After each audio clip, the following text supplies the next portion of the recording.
Baik. Ustadz Abdul Somad nih, sekarang kan banyak yang bertanya nih di tengah situasi seperti ini, gimana tarawihnya Ustadz, bagaimana mendengarkan ceramah tarawihnya Ustadz gitu ya. Ya. Dan bagaimana para ayah yang hafalannya pas-pasan, ya.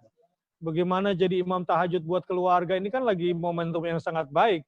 Dan banyak juga Ustadz yang mengatakan, Ustadz ini saya sudah 4 kali tidak sholat Jumat Pak Ustadz, ini bagaimana nih Pak Ustadz, nanti masa saya terus-menerus di rumah kayak gitu. Itu sampai menangis karena ingin sholat Jumat gitu. Nah itu mungkin diberi ketenangan juga Ustadz. Nanti bahkan ada yang mengatakan, Pak Ustadz ini masa saya tarawih di rumah, kita pengen suasana, bagaimana kalau saya sholat di masjid dengan jarak per orang 1 meter, apakah jemaahnya sebagai jemaah itu sah seperti itu? Itu banyak pertanyaan seperti itu Ustadz. Boleh dijelaskan? Mohon maaf tuan-tuan guru. Mohon maaf ustadz-ustadz saya. Datang Jibril alaihissalam bertanya kepada Nabi tentang iman, tentang Islam, tentang ihsan. Setelah itu kata Nabi SAW, begitulah. Atakum Jibril yu'allimukum dinakum. Begitu cara Jibril mengajarkan kepada umat. Malam ini dipraktekkan oleh Jibril yang 2 orang ini. Mereka bertanya supaya saya menjelaskan. Lalu kemudian kebetulan saya ada menulis, karena kadang kalau saya bicara orang tidak percaya. Beda kalau yang bicara itu Ustadz Bahtiar Nasir. Orang bicara, orang percaya. Saya buat hashtagnya Ramadan di rumah aja. Ramadan di rumah aja. Prinsip kita bahwa kita mengamalkan sunnah. Sunnahnya, firra minal majzum firaraka minal asad. Larilah engkau dari penyakit menular seperti engkau lari dari singa.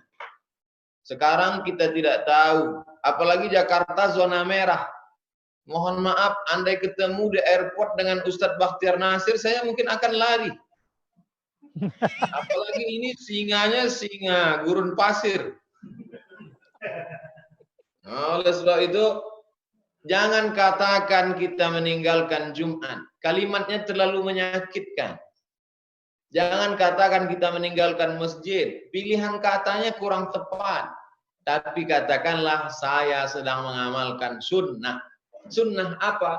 Sunnah ketika wabah datang, larilah dari penyakit seperti lari dari singa.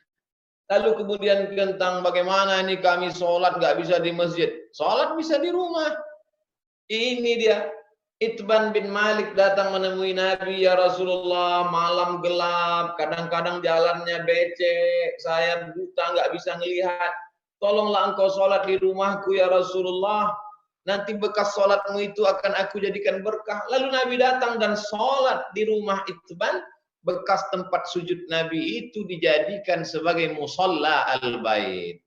Jadi musalla al-bait, sepakat ahli fikih bahwa ada masjid 5 waktu, ada masjid jami yang ada Jumatnya, dan ada musalla al-bait.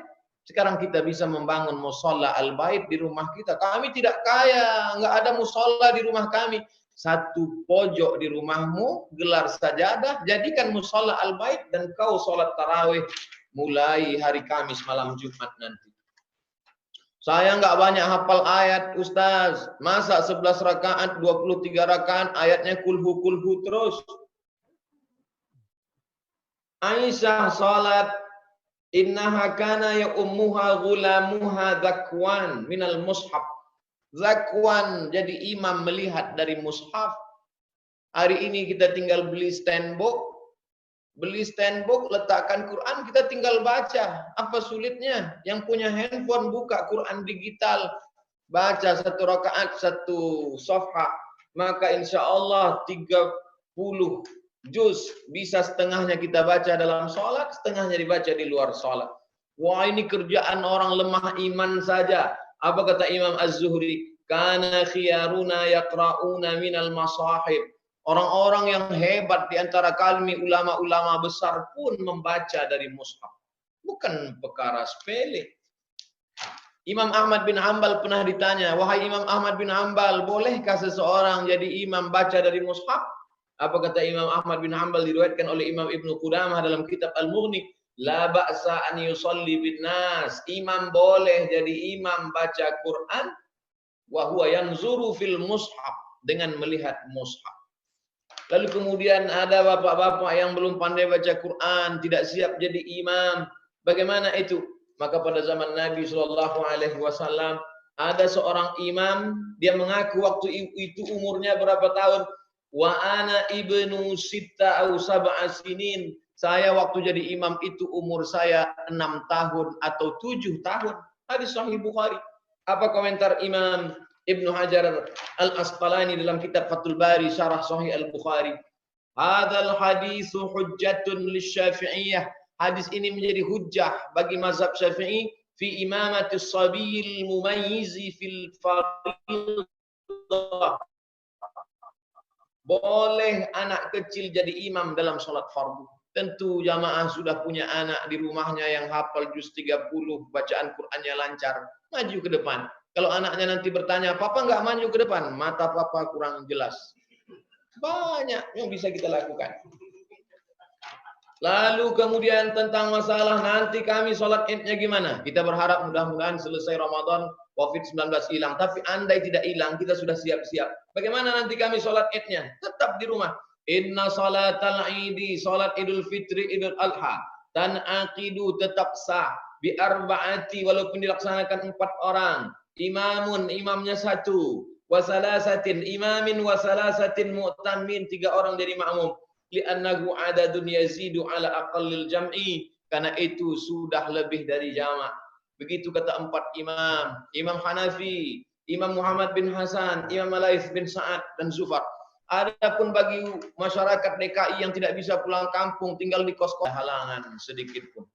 Begitulah yang dapat dijelaskan Abdul Somad. Dan yang bertanya tadi, shaddaqahu. Dia hanya tinggal mengatakan, betul apa yang kau katakan, Abdul Somad. Benar. Masya Allah, itu catatannya besar sekali. Catatannya besar sekali kertasnya. Waktu di kampus nggak begitu sepertinya, catatannya kecil-kecil saja. Ini besar sekali ya. Sudah sebesar itu pun orang masih tidak percaya juga, Ustaz.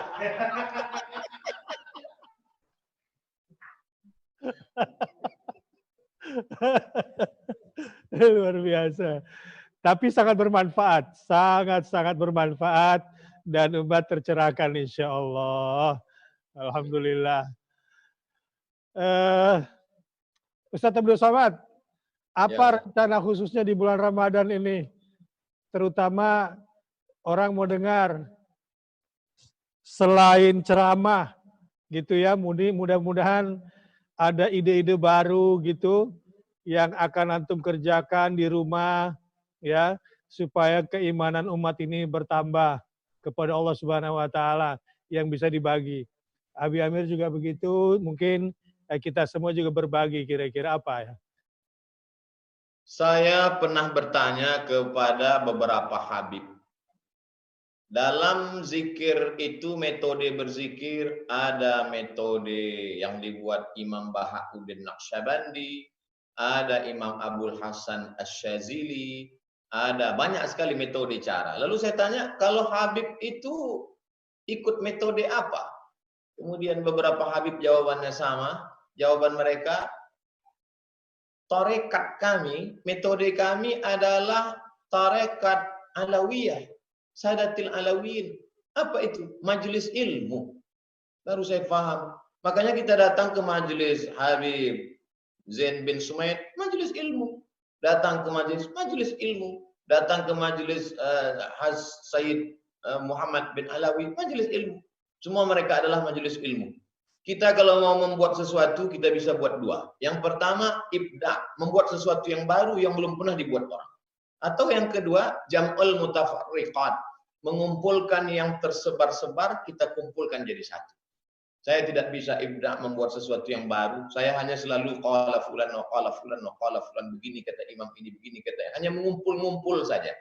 Maka saya berpikir supaya jamaah kumpulkanlah untuk kajian Al-Qur'an. Ikuti kajian AQL. Ikuti kajian Tadabbur Quran Ustadz Bakhtiar Nasir. Kajian Tadabbur Quran Dr. Amir Faisal. Kajian Tadabbur Quran Syekh Ali Jabir. Metode tahfiz Quran. Kajian Al-Quran Ustadz Adi Hidayat untuk Quran. Kemudian untuk kajian hadis, beliau adalah pentahqiq kitab Durratun Nasihin. Mendapat gelar doktor dari Universitas Kebangsaan Malaysia. Ahli hadis kita hari ini. Lupa saya namanya. Dulu kita ketemu di Jakarta. Kemudian untuk fikih, kita bisa ikuti fikih 4 mazhab Ustadz Sarwan. Kemudian masalah ikhtilaf bagaimana mazhab Ustadz Idrus Romli. Kemudian Buya Yahya. Kemudian yang terkait dengan masalah hati, masalah menjaga hati, ini Ustadz Kiai Haji Abdullah Gimnastiar Gim. Nah, jadi dan ustadz-ustadz yang lain yang tak dapat saya sebutkan satu per satu. Tapi saya yakin dan percaya kalau ini saja kita ramu, kumpulkan videonya, tonton kajiannya, baru ditambah dengan amalan-amalan, ada target mengkhatamkan Al-Quran sekian kali. Mungkin kita membaca sulit, kita tinggal. Karena ustadz-ustadz kita ini kalau mereka ceramah, mereka baca 10 buku, mereka rangkumkan jadi satu, hasil dari intisarinya itulah yang mereka sampaikan. Jadi dengan mengikuti 10 ustadz kita, maka sesungguhnya kita sudah duduk berhari-hari, berbulan-bulan di perpustakaan. Bayangkan mereka yang duduk, Ustadz Dr. Amir Faisal, dari S1, S2, S3, dari berbagai negeri, Pakistan, dari hasil ilmu disertasinya itu, dia sampaikan, intisarinya itulah. Memang kadang intisari itu berat, makanya saking beratnya sampai tertunduk jamaah itu. Tapi tidurnya itu pun insya Allah menjadi ibadah. Jadi saya lebih pada khususkan Ramadan tahun ini ilmu, amal, amal, ilmu. Insya Allah kita selamat dari hoax, selamat dari gunjing, ghibah, namimah, dan keluar dari Ramadan insya Allah lebih baik dari bulan sebelumnya. Wallahu a'lam. Ini Ustaz Abdul Somad. Masya Allah, saya ingat dulu waktu masih kuliah, sedikit-sedikit datang ke dekan minta tasrih supaya dimudahkan urusan. Nah, terus datang lagi urusan nanti minta min hadirasiyah, minta tasrih. Masya Allah, setelah saya sekian lama ini menunggu tasrih, alhamdulillah malam ini dapat tasrih dari Ustaz Abdul Somad. Ya, silahkan belajar Quran dari Ustaz Bakhtiar Nasir. Silahkan belajar Quran dari Dr. Amir Faisal. Ini tasrih paling mahal, Ustaz. Tapi nggak ada di situ ikuti kajian Ustadz Abdul Somad ini nggak adil. Saya dari semuanya tadi itu tidak disebutkan. Maka saya menganggap itu catatannya naqis. Iya. Itu belum bisa menjadi kompilasi. Jadi kita harus kasih tasrih ini. Iya.